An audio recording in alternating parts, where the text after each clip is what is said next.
Well, not many of the residents were very forthcoming, but those who spoke said that she grew up in the community and appeared friendly, and she operated a clothing store.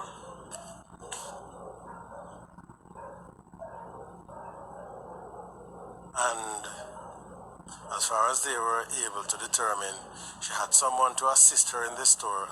She wasn't there very often, and they were aware that she organized activities for the children of the community, but as to her other planning activities, they were unable to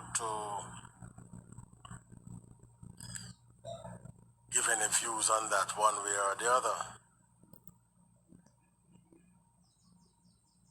And so the other residents who spoke formed the view that it was shocking to them to learn that she's associated with the gang, and they were expressing their opinion as to possible reasons for her motivation to become involved with the gang. And so there is the social inquiry report. As far as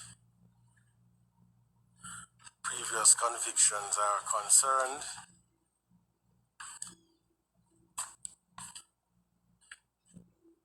she admitted 5 previous convictions. 5 of them involved offenses of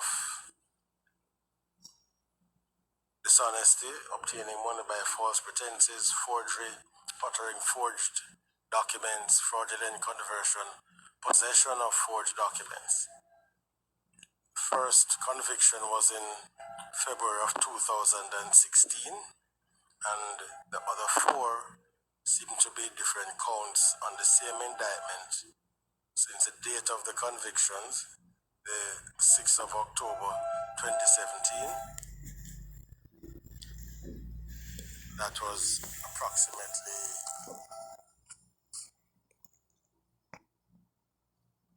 a year and a half, 2 years before she was arrested. The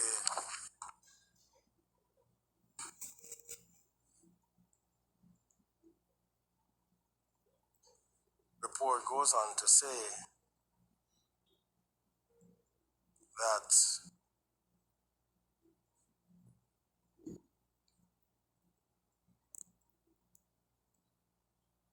current matter occurred 9 years after her first offense, and in the view of the preparer of the report, the magnitude of this matter indicates an escalation in seriousness of offending behavior.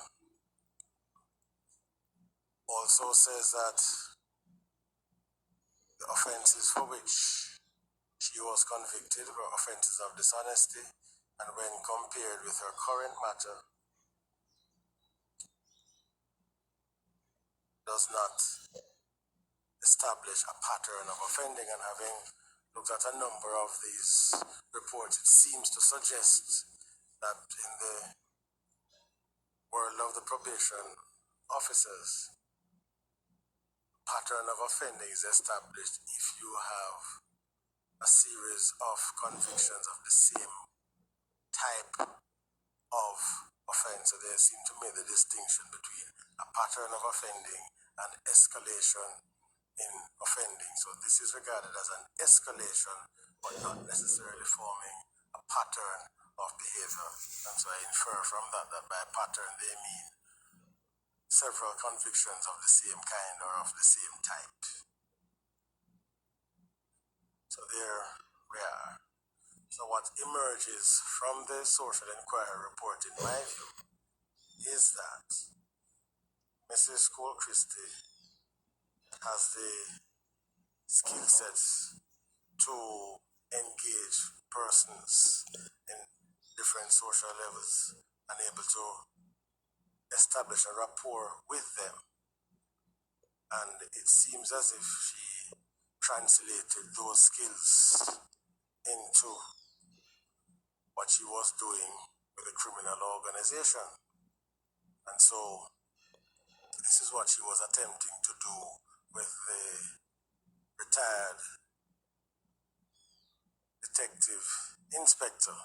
But unfortunately for her, he had recently returned, as I gather, from training regarding how to interact with members of criminal organizations and trying to turn them now into a source of information rather than become a source of information for them. And so it was essentially a battle of wits over a period of time, which, let's say, ended successfully for the police. So that is what I take from the social inquiry report and her skills. Now, given the level of involvement of Mrs. Cole Christie, albeit that she did not attend physically, well, other than the trip up to Yorkton, and then no act of violence took place there, but albeit that she did not attend upon any of the crime scenes, in respect of the offenses charged and the unindicted offenses, it is clear that she was indeed a vital member of the criminal organization, since seeking to get information from the police in repeated and continuous manner was essential to them, because they needed to know the extent of the information that the police had on them and on whom the police have the information, so they could make the necessary adjustments should it become necessary.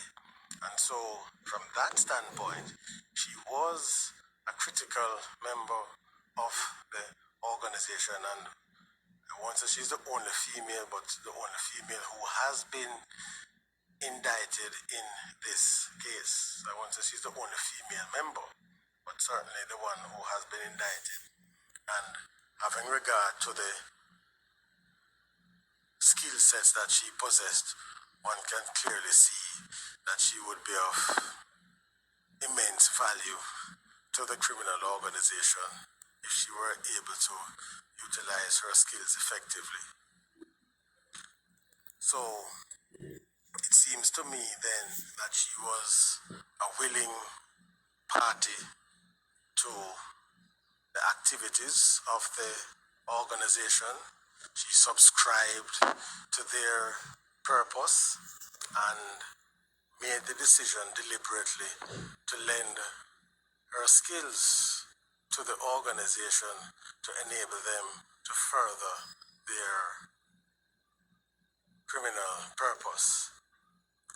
Now, it means then that the starting point, all things considered, has to be 16 years.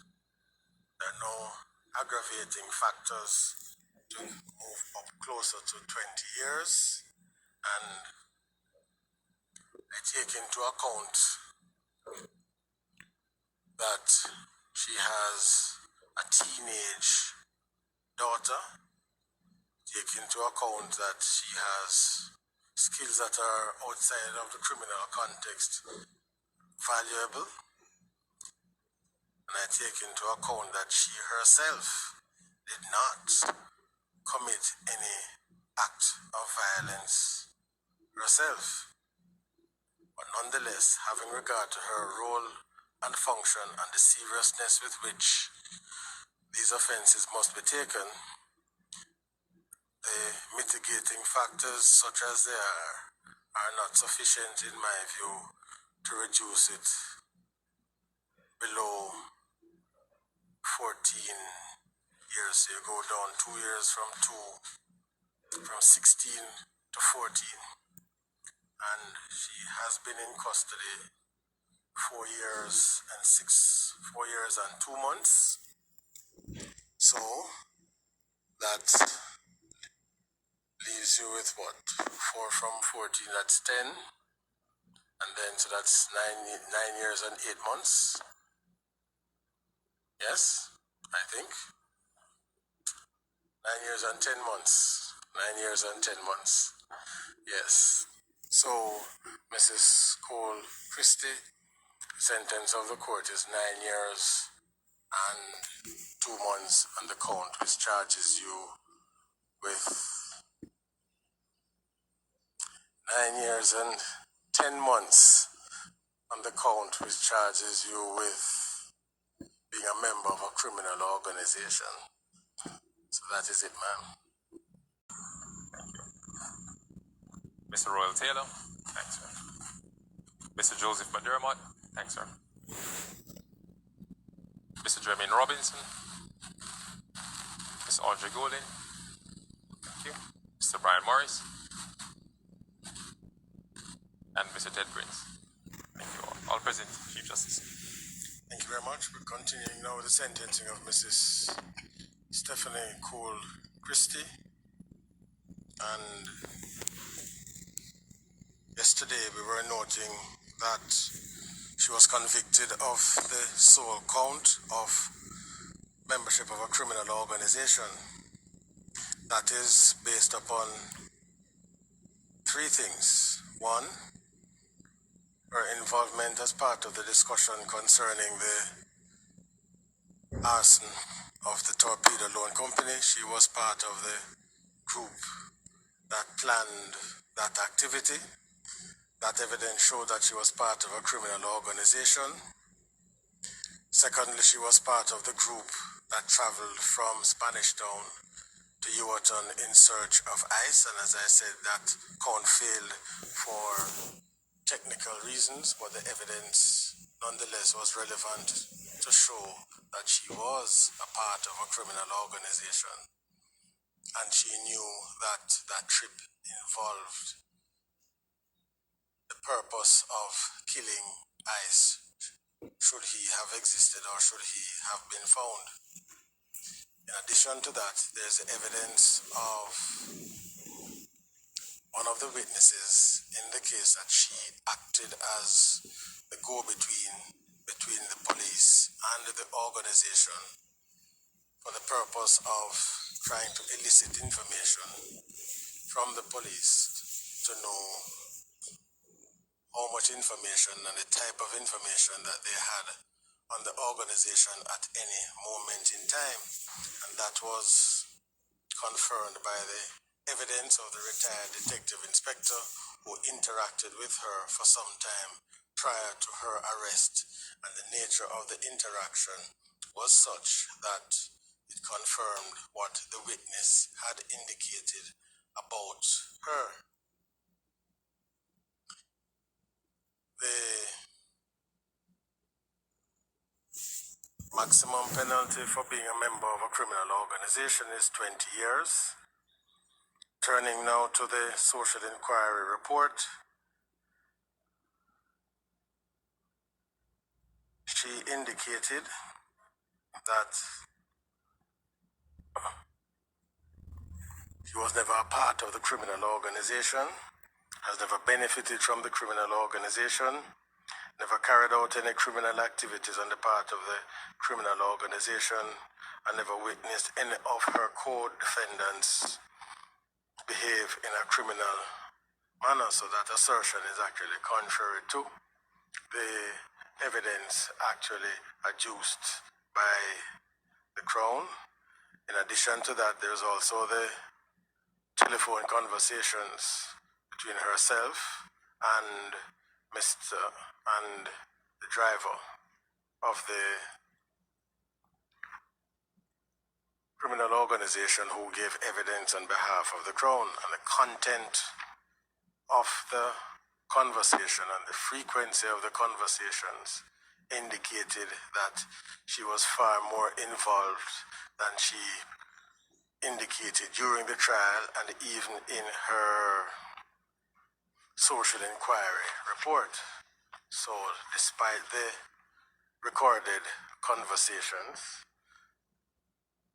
that were admitted into evidence, and despite the evidence of the retired detective inspector, both consistent with the primary witness who indicated her role and function, she is still insisting on her position that she was not a part of the criminal organization. The report indicates that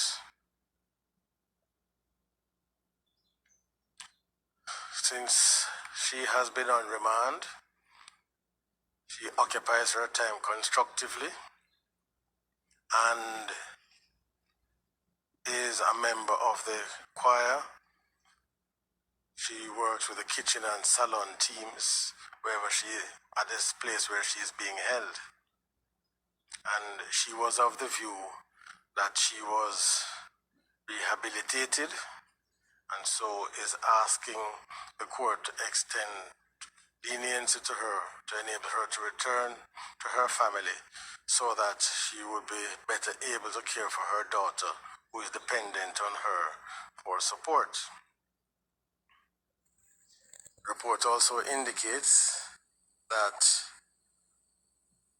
she grew up in the Spanish Town area of St. Catherine, attended school regularly, exposed to firm guidance and discipline, received adequate exposure to the principles of Christianity.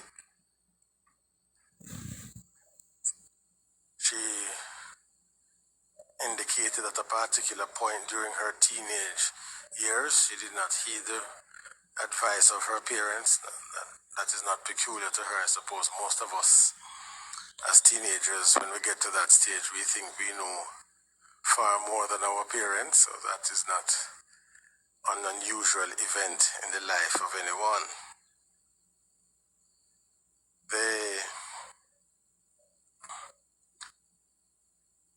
She also went on to indicate that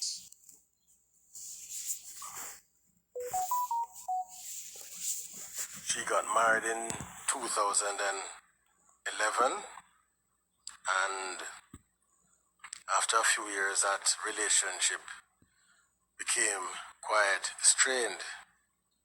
Nonetheless, that is not something to be held against her in terms of the sentencing process, but is merely to provide information as to who she is and what is her background and life to date. She indicated that she has always had an interest in community development, and that is what she has dedicated her life to, at least a significant portion of her life, organizing football matches, sports days, school uniform parties, annual summer events on Thursdays called Wet Wet. And she was also involved in feeding the homeless in Adelaide Street and Hanover Street in Spanish Town on Wednesdays. She was able to bring together a coalition of persons to enable her to continue and to fund her social activities in the communities. And the reason for referring to all of this is that her proposition is that because of her work of this nature, it enabled her or caused her to be the center of attraction. People gravitated towards her, seeking advice and confided in her. And from her perspective, Mr. Brian was one of those persons who sought her advice and confided in her. She explained that she would provide him with encouragement and guidance for his business, his music studio, liquor store, and the block factory.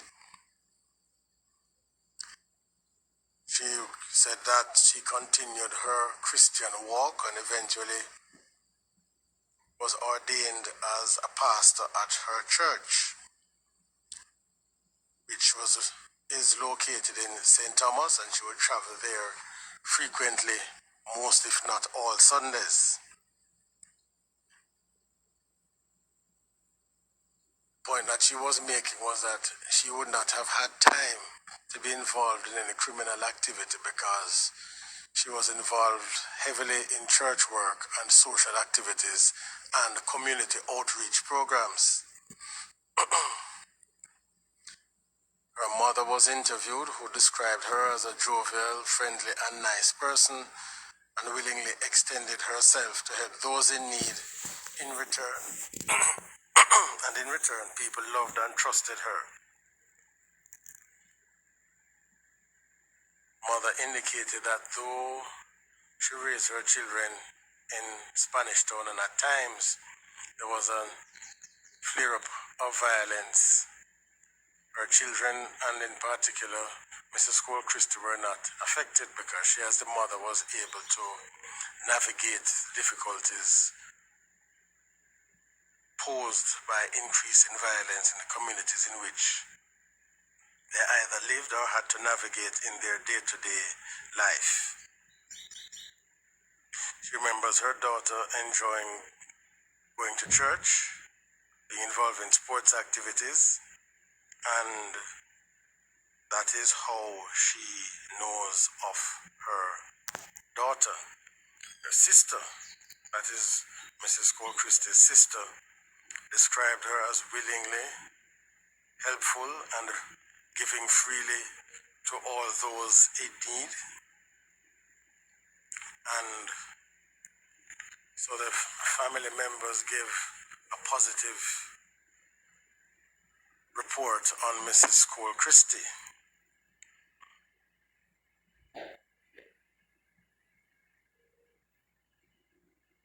The community report from the Nugent Street area of Spanish